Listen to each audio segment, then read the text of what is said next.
This is recording. Test. It's yours. I know, really, eh? So try to write. Okay, so Love After Love and A City's Death by Fire. I don't think it was last year's. I think it was a couple years ago, so I don't remember whose year it was.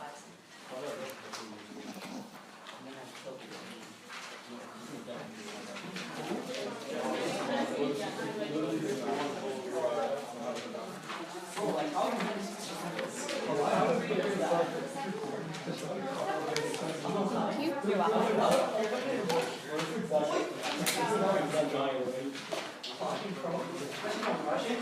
Oh my God, what is that?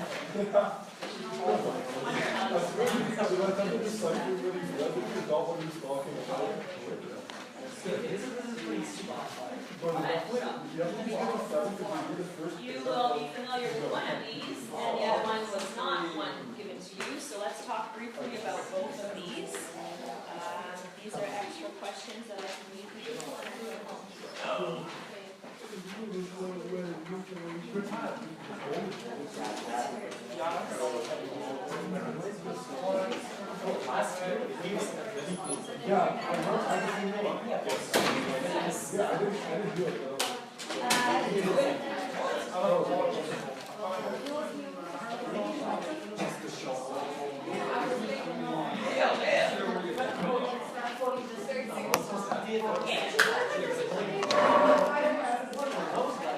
Let's go through your package of other poems and eliminate what's not going to be on there, and I'll make a list of what's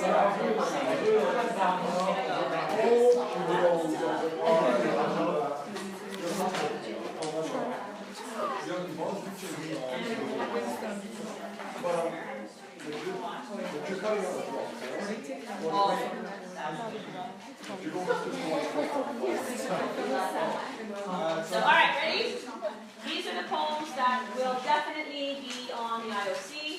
The rest are either too long, which we don't want us to pick ones that are too long. I guess we figure not enough time if it gets not a whole complete commentary. It's try to answer our questions and go with whatever else you want.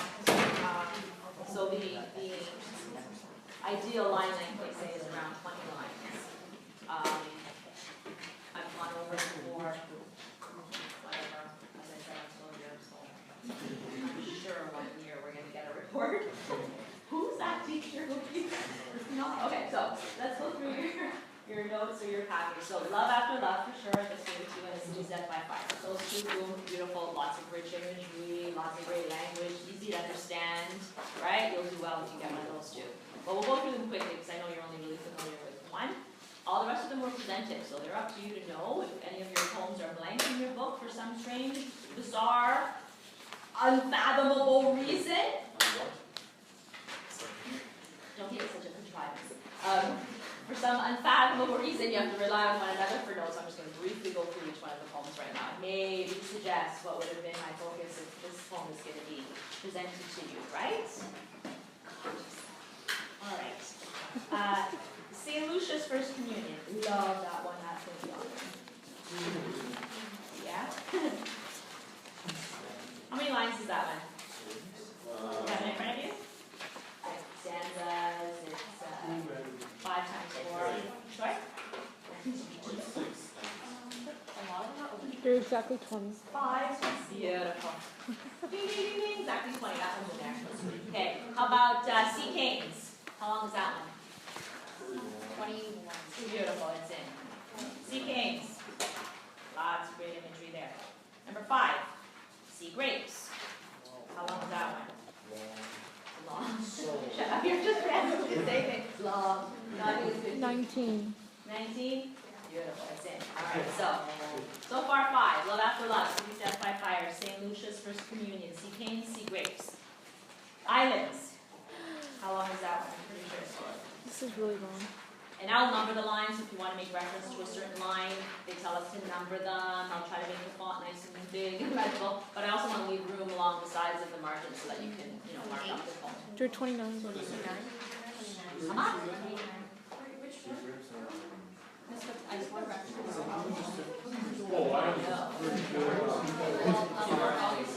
Yeah, Dark August and Islands are in. That's on fire, remember Dark August. Islands is in and Dark August is in. Islands is a little long, but too bad. Too bad.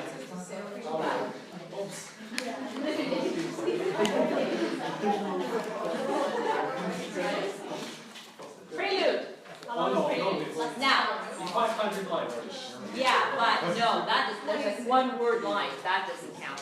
Like us lost, found only, I can say that, that's not a line. It's so long. Yes, it's very You're so long. This one's in. Prelude. Are you gonna cut anything? Well, Odd Job is out. Yes.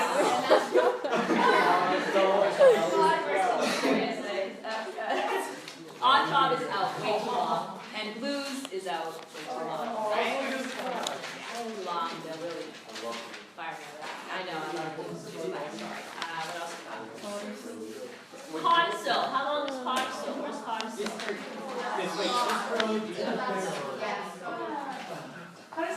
Pentecost is a good one. No, this one is a good one. Yeah.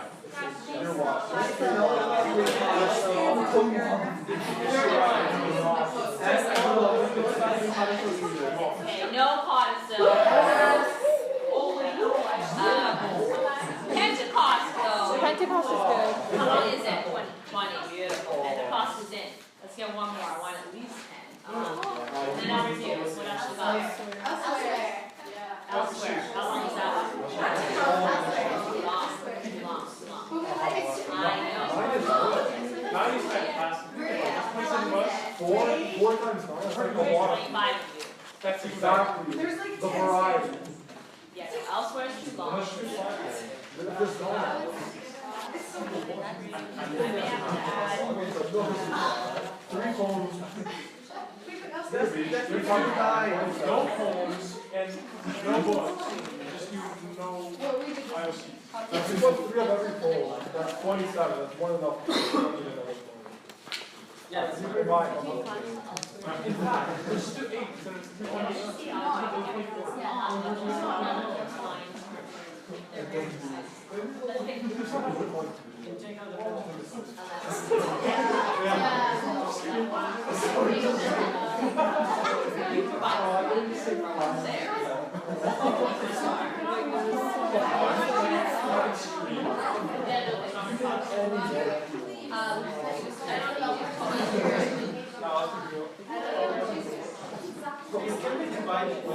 people right now, so we're ready.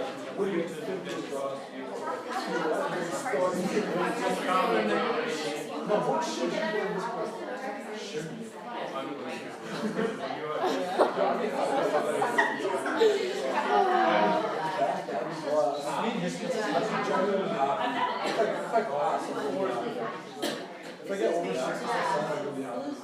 Yeah,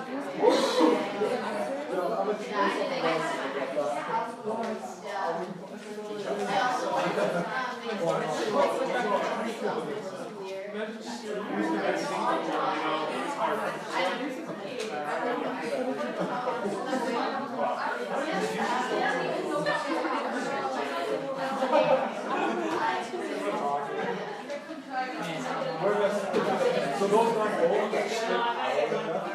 Dr. Seuss.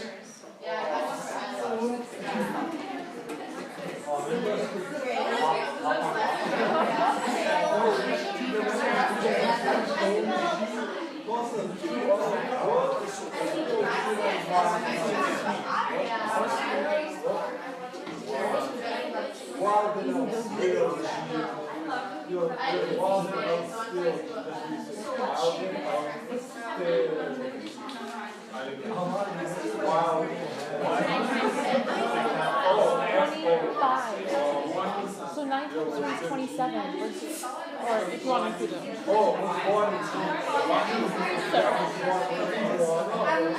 10 times 3 is 30.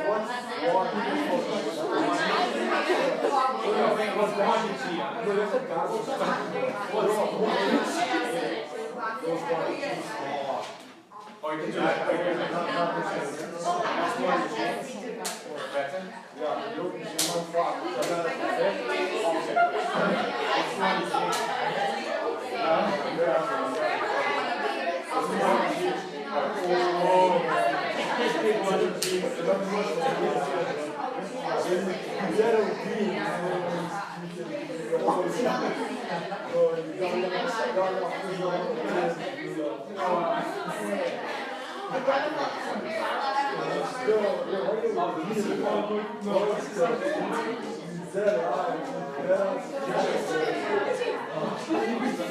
I'm gonna add in codicil.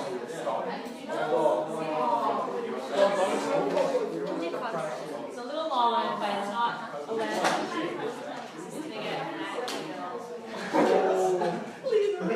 Alright, so once again, come on, this gives us like 5 minutes to talk about each home. So, Love After Love and The City's Death by Fire.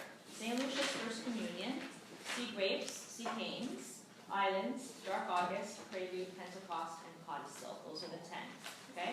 So review them, know them well, eliminate the rest. Go through your, I saw it in here somewhere, that package of all the devices with the definitions. Please make sure if you're going to use a device, you know what it means. Look for variety, look for, but again, you don't have to do like a full, complete, commentary. It's going to be guided by our 2 questions on the bottom of the poem. Once a poem's been done 3 times, I'm going to take it off the table. Okay, so I'm going to put 3 copies of each poem in the envelope. That way I know eventually if it's done, I'll just write the envelope's empty, so I take it off the table. The envelopes will be like this big vanilla envelope, face down, so you don't know what's in them. You're just going to quickly take it, take the poem, and then go sit down. Okay? We only have that 5-minute window before I have to start with that person who was in ahead of you. So you're going to have to come in. I'm just going to show you our setup. You'll take your poem and you go out and go sit on a carrel or somewhere in the library quietly while I then get that person ready to go. Okay? So I'll set up the clock at 0s so that you see the minutes accumulating. You're talking for 8 minutes, and then I will interrupt with a couple of, not interrupt, but okay, you're kind of done. So look at the time and make yourself be done by about 8 minutes, and then I'll kind of ask you subsequent questions. The idea is to get you to say more, okay? Not to trip you up, and not that what you said wasn't good, but just more. They're always looking for reasons to give you marks. So the more you say, the more they'll go, okay, good, they did say that, they did say that. So 10 minutes on the poem, and then 10 minutes on the discussion question, okay? Yeah. How general are the guiding questions? Pretty general, because they don't want us to lead you. So it's not going to be how does Walcott use, I might say color imagery, let's say, because then that allows you to just kind of look for anything. I might say something like, again, that motif of such and such. So I mean, they're enough that you, right? Okay, good. You know where your focus is, but not like what you're supposed to be saying about that thing, or where is it in the poem. So we're telling you, go talk about this device. So obviously find it. How does he use rhyme in this particular poem, or where are instances of irony? How do you think irony is being used, or how does he use specific contrasts? How is the structure of this poem, set up in such a way that it allows him to examine contrasts? Where do you see a change in, or is there a change in tone? So that would allow you to then talk about, these epiphanies or these transitions that he has and stuff like that. So they're leading you, but you're going to have to figure it out, right? Those are again. But they're not really like if we don't want to talk about it that much, do we have to? They're gonna have the questions. So Yeah. We eventually have to send them the copies of the poems and the questions that we asked you. So it is about you being able to answer our questions. Okay. But we're gonna give you the best things to talk about for each poem. That way there's a lot there, right? Yeah. What if you already answered the question in the instruction? Like you talked about contrast already. Does that mean you wouldn't ask? Well, your thing is to talk about our 2 questions. Oh, they're definitely beginning. Yeah, they're there from the beginning. Yeah, No. You're planning based on those 2 questions. They'll be written at the bottom of the poem. And then anything else that you'd like to say to fill up those 8 minutes. Yeah, so, usually there's more. Bring in more, obviously, R2. Or R2 usually let you go off on, other kind of tangents, and then you can kind of come back to that second question. So, by all means, say as much as you want. Those are only 2. Those, I guess, where the system is built so that nobody just sits there not knowing what to say or comes in apprehensive. We've given you 2 questions, at least you said that much, right? So there's going to be some points there, as opposed to having a person really kind of crash and burn. So the minimum is going to be, as I said, probably adequate, right? But more than adequate, right? Okay? So, Love After Love. Let's take a look at this one. I would say for sure this one. Who did this one as your creator?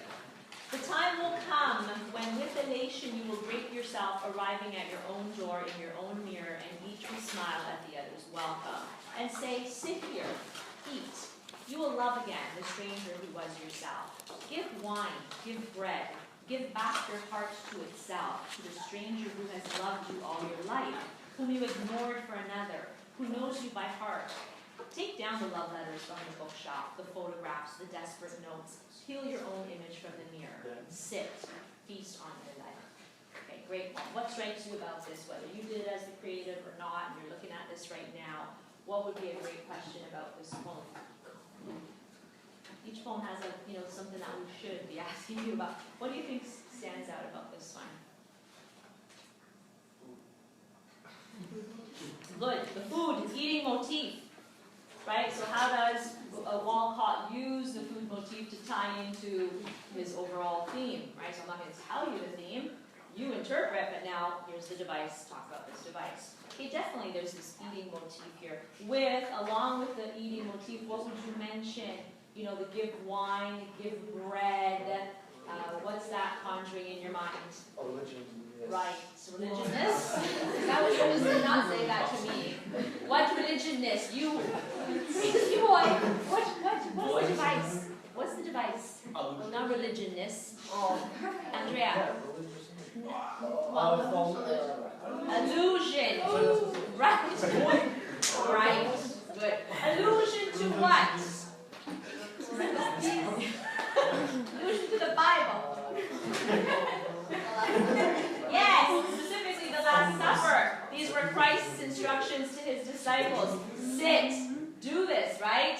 Eat, take my body, take my blood. It's important. You need to nourish yourself enough. And so it ties into his theme of, okay, so the love ended. It's upsetting, it's disappointing, but don't let your whole idea of self and esteem go with that person. You're important enough to nourish too, right? So there's an eating motif. There's this allusion and references to the Bible with the wine and the bread. What else sticks out to you about this poem? Stylistically, tonally. These are the things that we talked about. What jumps out at you? Look at the way it's written. Remember how we talked about that? Like the enjambments, the punctuation.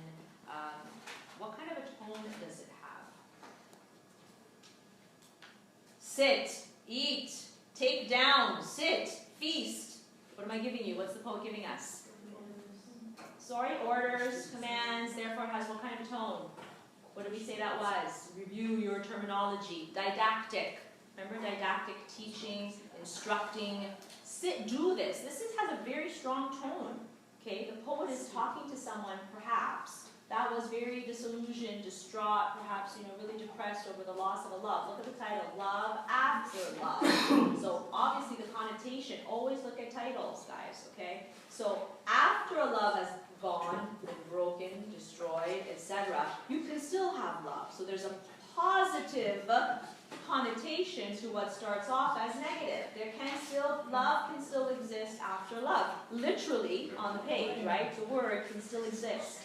And the idea is the death of a love, the destruction of a love, the end of a love doesn't have to always be so negative. It will take time, but you need to find yourself again, right? Learn to love yourself was the theme of this poem. Was it not? Okay? Those of you that did the creative for this one. But what's being suggested? It takes time. Look at the first thing that the poet talks about. The time will come. So there's also what kind of a tone to this poem? The time will come. He's telling you it is possible, but hopeful. Excellent. Okay, it does have a hopeful tone because it's kind of like take it from me, right? He's teaching us. Didactic is instructive. It's giving advice. So the persona, the narrator, the voice you hear in this poem, yes, it's strong, but he's giving us hope because he's saying the time will come. Like you might not know it now, right? When you're feeling really down and you don't think you'll ever feel better. So he's saying the time will come. Okay, so it's hopeful with elation. Like that's a strong word, right? What does elation mean? That's extreme happiness. Extreme happiness, joy. Like if you're elated, that's extreme happiness. So again, it starts with a hopeful tone. It doesn't start with, okay, so love ended. Like he doesn't want to start with the end of the love. He wants to start with what's eventually gonna happen to you, right? So think about structurally how ideas are presented to you too, so that could have been a really good question. Like timing with tone, how does the poet use the structure and present his ideas to create an optimistic, hopeful tone? The emphasis is on the love that still survives after love, so you would talk about the title. You would then say, but again, he starts off with the time. You need time, but it can happen, okay? So he doesn't start with the negative, he starts with the positive. But this is about you. So this is a very kind of, there's a listener to this poem, right? This is written for bless you, for someone that he's speaking to, and that goes with the didactic tone, because how many times do you see you, right? The repetition of that. He's drawing the audience in. It's not often that a poet has this kind of what we call second person address, right? There's not often a you that a poet is really directing it to, because the ideas are so much more universal, right? But in this one, we get a sense that he's talking to us or anybody who's experienced the loss of a love. So I would go with lots of the repetition of the you. I would go with that didactic style of short, curt kind of commands: sit, eat, like if you can do it, shake out of it, right? Okay? The give wine, the give bread with the religious allusion there. But look, give back your heart to itself, to the stranger who has loved you all your life, right? So he's implying that, again, we lose ourselves sometimes in a relationship, and what this person is doing is pining away for the lover. Like, take down, that's enough, don't hang on to those love letters anymore. Take those pictures down of that person, because that's not growth, right? You're just sitting there stuck and stagnant, pining away for this person. Forget that person, go back to yourself and your heart. So again, very kind of specific instructions, right? The photographs, the notes, and instead feast on your life. Not just eating imagery, but again, kind of the terminology, feast. Like, that's a lot, right? That's not just a little bit of eating. So what's implied here is, again, it takes time, but what's in your life should be enough though also. If you can't love yourself, you can't be in another relationship. So this is about, again, learning to love yourself before you can move on. Okay, so I would have gone for sure with the eating motif, or the diction of feasting and eating. I really think it's written in an interesting way. It's pretty much, just a couple of sentences really, with a lot of instructions, specific address to a you, lots of repetition and structure. Give, give, give. It's not about take anymore, right? It's about give to yourself, and look at, repeat it. So think about repetition, think about punctuation as part of your answers. I might not ask you specifically talk about punctuation in this poem, but certainly these are then things that you go, okay, so I could say 3 or 4 devices to answer that one question, which was initially about tone, right? Or 3 or 4 devices to answer that initial question, which was about style. So we're going to give you the bigger questions, and that way you can bring in as many little devices as you want. So it's not going to be that you're going to talk about 2 lines, or like 2 devices for the whole commentary, okay? So we said, again, always weave in the title, don't forget, because if you forget, then that's going to be one question I'm going to redirect you on for sure. And how does the title have anything to do with any of this? Okay, what did you think initially from reading the title? Does it fit into now your analysis, okay? Structure, for sure, punctuation, for sure, tone, as well as just overall ideas, okay? Any questions? City's Death by Fire. After that hot gospeler has leveled all but the church and sky, I wrote the tale by tallow of a city's death by fire. Under a candle's eye that smoked in tears, I wanted to tell, in more than wax, of fates that were snapped like wire. All day I walked abroad among the rubble's tales, shocked at each wall that stood on the street like a lyre. Loud was the bird-rocked sky, and all the clouds were veils, torn open by looting, and white in spite of the fire. By the smoking sea where Christ walked, I asked, why should a man wax tears when his wooden world fails? In town, leaves were paper, but the hills were a flock of fates. To a boy who walked all day, each leaf was a green breath, rebuilding a love I thought was dead as nails, blessing the death and the baptism by fire. Okay. What strikes you guys? What would have to be spoken about in this poem? What would you ask if you were the teacher who did this one for the creative? Go ahead, Taylor.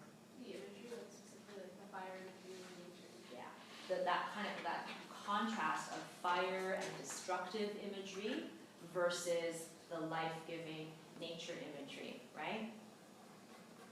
So it might have just been, okay, discuss this use of imagery, or can you see contrasts, and then you'd have to go to the fire and the leaves and the green and the, okay, so we kind of throw open an avenue to explore, go explore it now, bringing in lots of great lines and lots of great devices, okay? So definitely there's that kind of duality here of destruction.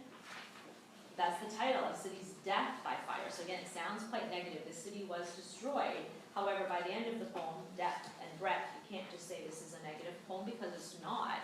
It's about the narrator or the speaker finding faith again, where, again, after destruction or things, terrible tragedies that happen in our life, it's very easy to just lose faith, to say this is awful, what kind of God would do this, or what's life, or what's society, or gosh, people are awful, or whatever. So it's easy to kind of stay stuck in the negative, but this is about finding faith again, and finding in the smallest little thing, like walking around the rubble of a city and seeing almost everything destroyed, but then finding a green leaf amidst all of that, and the power of just that simple little green leaf versus all the destruction.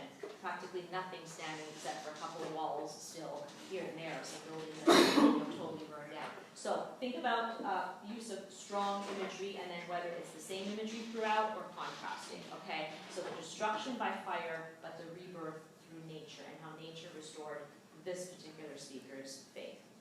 Okay, poets love to go to nature. It is reaffirming. No matter what happens, there's always a tomorrow, right? The sun rises again, that kind of cyclicality of the seasons, spring, things rebloom. I mean, in nature is life, right? So, the I pronoun, very personal tone, makes you wonder again, was this really something that happened? And it was. This was after, what was the name of the city there again, that he lived in, did suffer a terrible fire. So even if you didn't know that context, you'd go, well, this is really personal, but then how can it speak to me, though, even though this might have been something that happened to the poet? Because now he abstracts the idea that it could be any, tragedy, from which if you find something in that tragedy, it makes you want to kind of go on, right? What else stands out to you guys about this poem? Kasha? There's a lot of allusions, like spiritual allusions to like Christ, and then just in general, like the words kind of really like gospeler, church. Gospeler is like a preacher, right? So he's calling the fire almost the gospel, or like it spoke, the fire spoke, and it destroyed almost everything in our city. And therefore, even electricity probably, so he says, I had to write this tale. What I'm telling you right now, I wrote it by a candle. That's again that candlelight and that fire imagery, right? So he says, but I want to say more than just the destruction, though. I want to talk about faiths, right? That's what he's saying. I wanted to tell in more than wax of faiths that were snapped like a wire. Great imagery there, right? So it's so easy to just have our faith destroyed by tragedy, by this fire. But I wanted my tale to be more than just about the faiths that were snapped. I want it to be about the rebirth and the restoration of faith. So of course, if you're talking about faith, there's again going to be a lot of religious kind of imagery, diction, allusions, the mention of Christ. Okay. I think there's also again the contrast between the kind of the man-made and the natural world, though, too, because he's suggesting that no matter what, all of this was just wood, it was bricks, it was mortar, that stuff can be rebuilt, right? What's stronger to rebuild, though, what's harder to rebuild is faith. And I think that's the first thing that we as humans do. If something is lost, we go, oh my gosh, my house, right, it burned down, that's awful for sure. But why would I waste tears over that, right? Why waste tears when our wooden world fails? What's the answer to that? Well, it's human nature. Of course, we're going to lament, we're going to cry, we're going to grieve when something is lost. But he says what's more important, though, is what can be rebuilt. All these physical structures can be rebuilt. What's harder to rebuild is faith, and you have to really look. You have to look for those little details. It's easy to see the destruction. It's harder to find that one little leaf that was blowing in the wind, right? That restored his faith. So I think he's also saying something about humanity here, and it's easier to complain and lament and see the destruction as opposed to finding anything good. Because in the end, he says, you know what, this fire was really a blessing, wasn't it? And he's using contradictory imagery again. When you're baptized in the Catholic faith, it's through water, it's not through fire, right? But he's saying, basically, we can rebuild this world. It's only just, nails and things like that, and mortar and bricks. And so basically, this was a a blessing, it taught me, right? Again, it restored my faith. And it was a blessing by fire, not by water. So it's almost this paradoxical kind of imagery that he's using, because again, in the Christian faith, baptism is through water. Okay? So lots of contrasting and contradictory imagery, fire and water, destruction, rebirth, death and life, loss of faith and restoration of faith. So this is a poem about opposites to me. It's of contradictions and paradoxes, but again, it leaves us off with a hopeful tone. Even though the title is "A City's Death by Fire," you go, oh, whoa, this is going to be about something sad. Okay, next. Let's go to St. Lucia's First Communion. Okay, I'll tell you what kind of struck out again, groups that presented that. You can remind us what the theme was of that poem. St. Lucia's First Communion. Who presented that one? Megan, who else? Melissa. Tell us again, what was the kind of theme of this poem? Again, probably based on a real life event that prompted him thinking about what issues. So he was probably driving by and saw a bunch of little kids all dressed up, ready for First Communion, and it prompted this little bit of a rant, I think. What was he kind of complaining about or ranting about?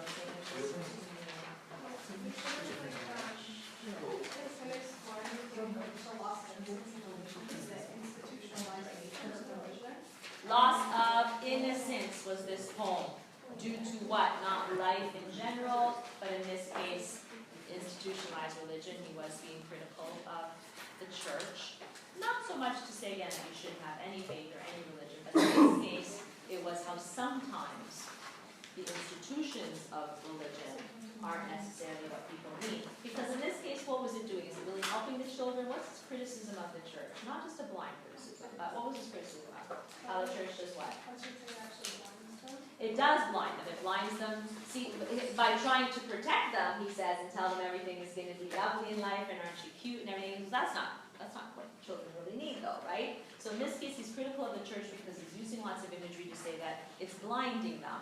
It's trying to tell them you'll be fine in the world, when he's like, nah, you won't be fine in the world because what's out there in the world is strong diction. This is a poem about strong ideas and strong diction.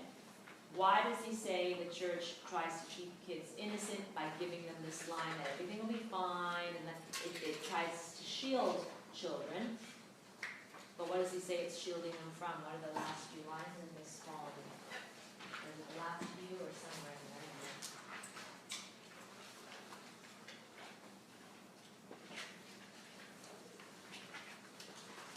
there? The prejudice, the evil, the horror, the horror. Okay, so those are really strong words there, the prejudice and the evil. So again, a very strong tone in this poem. It's very structured. So think about how he's telling a tale and painting a picture for us here. It's very narrative. It sounds like, oh, okay, here are the little kids standing on the church steps ready to receive their first communion, which is a way of welcoming children into the church, making them fully participant members of the Catholic Church by receiving the body of Christ for the first time. And he takes this particular occasion to say, wait a minute, right? What was happening here to these kids? What type of imagery was used in this poem? A lot of black and white. White, light, and dark. Because eventually he starts talking about the prejudice and the evil, and so as a black man, he's going to make this about, racism and prejudice and some of the evils that exist in the world. Kids need to be able to face these truths and these evils, and why are we sheltering them? So this was a poem about sheltering and protecting from the loss of innocence. There was irony in this poem. Where was the great irony? What was so ironic about it? He's criticizing the church for perhaps, trying to shelter kids or give them an unrealistic impression of the world, but yet what was he saying he would want to do in this poem? But at the end, he said that he wants to take all the kids and kind of escape the situation situation. Right. Which is shielding them from another aspect. Right. Of Yeah. Yeah, so he's says if I could, I'd put them all in a car like little moths, right? So again, lots of great imagery. Moths are drawn to the light, exactly. So I'm going to save them from the dark by drawing them to the light. Like again, there's lots of contradictory kind of ideas and messages, and therefore, what better way to do that by using black and white or dark and light, right? The two most obvious opposites in our lives are black and white. So lots of color imagery, lots of dark and light, and he's portraying the children as innocent, opening their mouths, open, ready for that little wafer that they're going to receive. But that's blinding, because they receive it with no ifs, he says, right, in quotation marks, implying that the children aren't being critical. Well, they're kids, so they're just going to receive messages, right, from the church. They're just going to receive messages from society. They're just going to receive blindly and openly and innocently, and open their mouth and they will swallow whatever the church tells them, right? Great metaphor for just swallowing stuff without thinking about it. And he's like, I wish I could take them, though, and bring them off to the top of the hill and let them loose to just kind of really experience life and not be so sheltered. But it's kind of ironic that he kind of wants to do that, too. And in protecting them from one message, who decides that he gets to be the ones to protect them right here, right now. So there's a bit of a journeying motif in there too. He says he was in his car, he's getting close to the church, and he wants to take them. He wants to take them up on a hill and let them loose somewhere else. Okay, so it is about innocence. It's about loss of innocence. It's about protecting children and protecting ideals, or really showing people the evils of the world, the prejudice. Okay, so the context is a religious sacrament at a time when children are very innocent. So careful what you say, what you're saying in your commentaries. Oh, he's being critical here of the church, or he hated, this idea, or he's anti, Christ or Catholicism or whatever. He's often using, religions as a context through which, as a metaphor to look at ideas, okay? Lots of great imagery in that one, for sure. Look at that one, how it's written on the page, structurally, what was he doing, okay? Next. Yes? Sorry, I was wondering if I could suggest a poem to go over. A suggested poem? Yeah, just because for personal islands. Yeah, islands, that one I think was a little tricky, let's jump down to the islands. Sea canes, just real quick, okay? Sea canes, the canes are the central symbol that we need to understand. They're long, reedy grass that grows by the sea. Why is it called sea canes? Because at one point in the poem, he uses them for his epiphany, for his awakening. He compares the sea canes to like swords of seraphs, these fiery, angelic type creatures are seraphs, right? So again, he's talking about loss in this poem. It has a very strong tone of lamentation, right? Oh, earth, you took my friends. Why is everybody dead? Why do you keep killing people in my life? Depressing, sad. Good luck. You guys can get those from others for review these poems. But the canes and a light that flashes off, but again, there's always that light and dark imagery. Okay, there's moonlight in this poem. Something about the sea canes make him have a change of heart. That, you know what, okay, maybe these people are dead and gone, but it's their memory, it's their essence that I'll keep with me forever, and they're for people who are never really lost to us so long as we keep them alive in our hearts and in our memories. And so tone is really strong, and transition and change of tone and change of heart is important in this poem. All brought about by a central natural element. A lot of times poets use nature to give them these epiphanies, right? Because there's this connection to life and the world. Okay.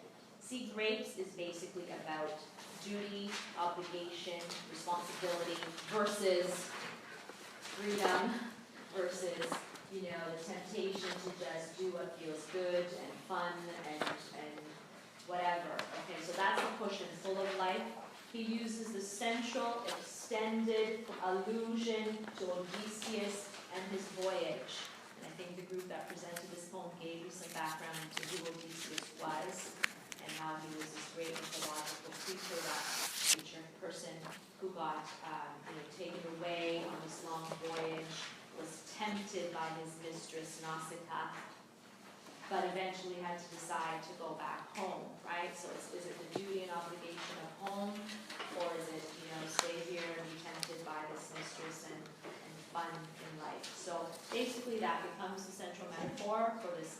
conflict in man, using the seafarer as our analogy, okay, and this comparison. So using the sea as the central metaphor, why this allusion to the classics, this classic mythological figure, because that's the answer he comes to at the end of the poem as well, which was what about the classics. You can turn to literature for what Alana said. He tried to console, but it was like he kind of pulled the rug right out from the readers because it just like, in reality, they can only do so much to console, but it's only like what you actually go through and what you experience that actually stays within. Right, good. So poetry, literature, the classics, stories, novels, they can be good guides to life. We can turn to them to either see ourselves or see a different opportunity or see a different way of living life. He says that they can only console you so much. So again, this is somewhat of a, it doesn't sound like it, but in the end it turns into a didactic tone. It sounds like a narrative. He's using a story. He's retelling the story of Odysseus. But then at the end, he just throws us that one line. So stylistically, he really does change it up and, pulls the rug out from you, so to speak, by saying, oh, wait a minute, right? The classics can console. Ultimately, what do you have to do? The only consolation you can find, the only way you can learn to live your life is by introspection and figuring it out for yourself. And if you want Odysseus to be your ideal, then great, go for it. But just know that the classics can only console us so much. They're a guide to living life, but they're not necessarily going to be the way, okay? Because this is going to be our eternal struggle as human beings. Duty versus, just temptation to do whatever, okay? So, interesting structure, I think, with this poem, that you have to understand the central allusion, and again, the central symbol. Why call this poem about duty and responsibility sea grapes? It's not called Odysseus, it's not called, damn it, I have to go home. It's called sea grapes. I was having fun, I don't want to go home. Okay, it's called sea grapes. Why? What are sea grapes? They are essentially very bitter fruit. And so therefore, again, this is the lesson in the poem, right? Life is bitter. The reality of having to return to duties and responsibilities can be bitter. And that's why he calls it sea grapes and not, anything else, right? So the central symbol, the central allusion to the classics, and a definite shift in tone, and that kind of last line that he leaves us with. Okay, good. Islands. Why is it called Islands? Islands in quotation mark. Why was it dedicated to Margaret? So right off the bat, that tells you something about this poem. And though very personal again, it's for Margaret, so whoever this Margaret is, one can infer a lover, a wife, a girlfriend, somebody important to him, will understand part of what he's saying. But it's islands in quotation marks, so that now islands becomes a metaphor for anybody to understand what he's talking about. We're not islanders, maybe some of you are, but we're not native to the Caribbean. If you are, great, you'll understand what he's talking about even more when he wants this to be for anybody who's reading his poem. But it is about islands, and it's something about the nature of islands that's important for him and for Margaret, who he shared a special time with. But what does it really become about? This wasn't just about islands, but it becomes about how to describe islands and how to do this through either verse, poetry, or prose, right? Other written forms. And what does this poem really become about then? He's experienced islands in a certain way, and he doesn't know how to do what? To document it, to truly help people experience this also. So on a grander scale, it becomes a poem about experience, and you don't really know sometimes how to put experiences into words. And therefore, only those who experience them with you can kind of really understand, right? Even Margaret, he tries to describe her, but he says he falls short. What should I do? Should I describe her cooking fish, I think he said at one point, right? Scaling the fish. Do I describe the memory of her standing there by the mantle of the fire? Like, all of this seems to be, I can't do it properly other than just knowing that I experienced it and I have memories of this, right? So islands becomes this metaphor of something that you have to experience and not just talk about. He says you can describe them, and he picks up on that idea in Prelude as well, right? Because Prelude becomes a poem about words, the limitations of words, poetry, prose, how do I present myself to the world? People think they know me, they're looking at me only through binoculars though, right? We talked about that from the eyesight, motif, and how it's limiting I can describe myself, this schooner beating up the Caribbean here thinks it's looking out at me and they know who I am, but I can only express myself to you using poetry and hope that you can understand something of my words, right? So even in Prelude, he's talking about words and how they can or cannot express the essence of a person or the essence of being. Kasha. I kind of like another branch to which he's describing the poem as the conflict of being a diarist and a poet. Yes, definitely. So there's a conflict. The tone in this one does suggest conflict. So look for this duality. Look for these opposites. What are the in any conflict? There's going to be opposites. So in this case, it's poetry versus prose. It's being a diarist versus being a poet. A diarist simply records things, right? It's more factual. On this date, I did this, and on it. So it's about recording versus the experiential. Okay, and that's a hard conflict for a writer, right? Because that's what writers do is use words, but you can tell he's torn. How well do my words really express? I can only paint, with my words, but they're going to be limiting. Okay. Dark August. Again, the title suggests darkness, and we connote darkness with somber feelings, a somber mood, a somber tone, and that's what this poem ends up being, about the dark moments in life. The thing that jumped out at me at Dark August was the personification, creating this relationship. He makes the sun his sister in this poem, and he talks about her as if she's brooding, right? She's hiding. The sun will not come out. So he's personifying, but really, again, why make it so personal, right? When it's about an idea. When we are in darkness, we feel like the sun will never come out, right? Again, moments of sorrow, depression, loneliness, it feels like the sun will never come out. And so that's how he wants us to understand as he personifies her to sound like a sister who's just upstairs in her room and won't come out because he had a fight, right? Like, he uses this personification to make us understand that this is very personal, that sometimes when we are in sorrow, we take it personally, like, will my life ever get better? Why is God doing this to me? Or why is fate doing this to me? Or why? Why won't you come out, sun? Right? So he needs to make a personal relationship to help us understand our anger, our frustration when we feel we're stuck in darkness. And it's been August and you've been dark this whole month, and when the hell is the sun going to come out? I can't take it anymore. But what does he ultimately start to understand in this poem? Where's his transition? Where's his epiphany in this poem? Who did this one? Dark August. Yeah, he says that he has to learn to start loving the dark days as well as the good. Yeah, you can only learn, again, through time.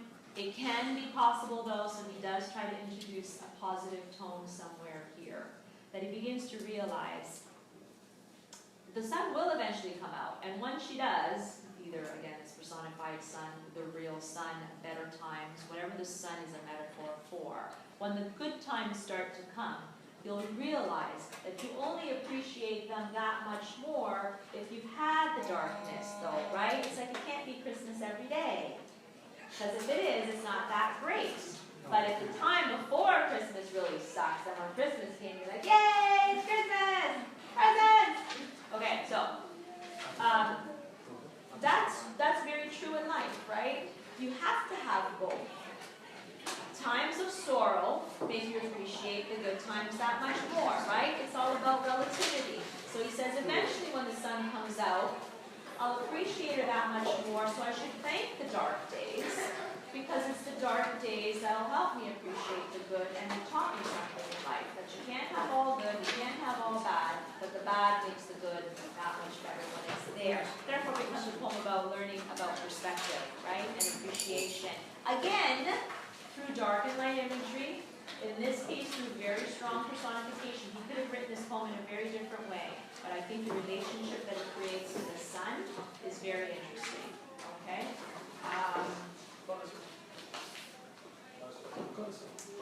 Pentecost. Pentecost is a tough one. Okay? You have to know what the title means. Again, it's a religious allusion. A lot of these poems he uses religion. You need to know what he's talking about, even if you are not of his religion. Pentecost is supposed to be the time in which the Holy Spirit came down to earth and imbued lots of different people with the ability to talk and spread the word of Jesus, okay, in all kinds of languages. So this poem uses that kind of central allusion to talk about words and the power of faith, and like it's called Pentecost, right? And what is it that we get fired up over? What's going to be the Holy Spirit that fills us with passion and fire and words and ideas? And he makes it about human nature. And again, he presents this in a very interesting style. He says it's better this than that. So this poem becomes a comparison poem that swings back and forth. What is he ultimately saying is always better in life? What was better? What were all the betters? Who did Pentecost? Better was what, Abby? Not to be certain about a certain thing and not with flowing ideas and theories, perspectives, or something rather than being fixated on ideas. Good. So he's using a lot of, again, contrasting imagery. Flowy versus concrete. He's using like cement and fences and routes and roads, things that point in one direction. Because he says that's what we like in life, right? We want to know the certainty. We want to be told the path and I'll follow it. I want a post, showing me direction. So this poem becomes about the human tendency to want to know, right? We're on a right path, to want certainty, to want sure footing beneath our feet. So look at all the imagery of concreteness and roads and directions. He says that's okay and that's fine. There's a time for that. But what's better in life is the stuff that's more chaotic, the jungle, the uncertainty of life is great because you can't always know, you can't always be certain. So this is a poem about allowing faith, hope, openness, open-mindedness. Even though it's scary, it's better, he says. And again, it's didactic. It's almost like, trust me, how does he know these things, right? The speaker is saying one thing is better than another. He's not suggesting it, he's telling us. Okay, so how has he reached these conclusions? That the rootlessness is better. Not knowing where the road ends is better. Okay, so he's using lots of this imagery of the uncertain versus the concrete, and he's always suggesting the uncertain, the naturalness, the organic qualities of life, flexibility, better. Codicil. What's a codicil? Vaughn, you did this one. No? Yes. Yeah. What is a codicil? Look up words that you don't understand in these poems, people. It's an editing of a will. Right. It's like an addendum or an appendix to a will done after the fact. That's what you're going to be talking into. Want to hear what? Have a good weekend. Me too. Want to hear what you're not doing? You missed my brother for the weekend? Yeah. Erase all of these, throw that. Anyways, that's what you're talking into. I just put it on the table and you don't have to know what it is, just leave it there. Okay, a codicil is like an addendum, an appendix, an amendment to a will. After the fact, I want to change this or I want to add this or whatever. So what the hell does that have to do with this poem? Why call it a codicil? Real quick. If you don't want to hear this, go. If you want to hear it, stay. Codicil?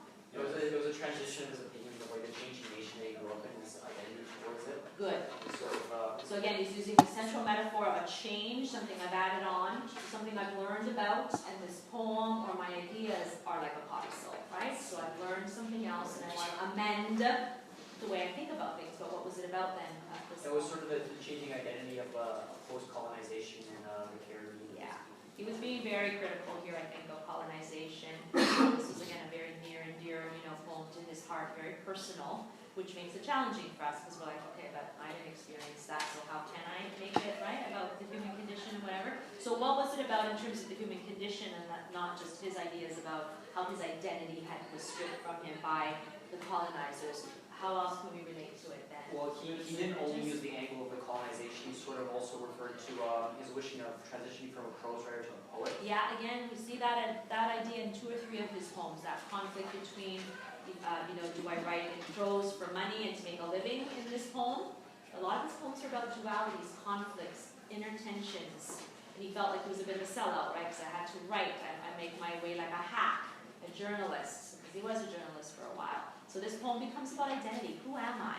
Just like colonizers made me confused about who I was, they made me want to speak in another language, so he's using the kind of metaphor of words and language being who I am, and then he also internalized that conflict, but I also had to write to make a living, I had to be a journalist, what he calls it a hack, which is a negative word. So also this poem deals with prose and poetry and how to properly express ourselves and what our identity is going to be and who we present to the world. Okay. Well, I also add to sort of like the face of the people, he's the only true outlet to be able to represent some of the conflict good. that is in art. Yeah, and he feels this duty to be almost the speaker for his own people, for anybody who was oppressed, for anybody who lost their identity, lost their words. You can force me to use your words, but that doesn't mean, right, that's my identity. So what words do I use? What do I call myself? Yeah, good. So that's a poem about conflicted identity, words, power, oppression, and it's a codicil. It's something he's learned, he's going to amend, and he's probably going to continue to learn, I think he suggests in this poem, how to express himself properly and who to give the power to express himself.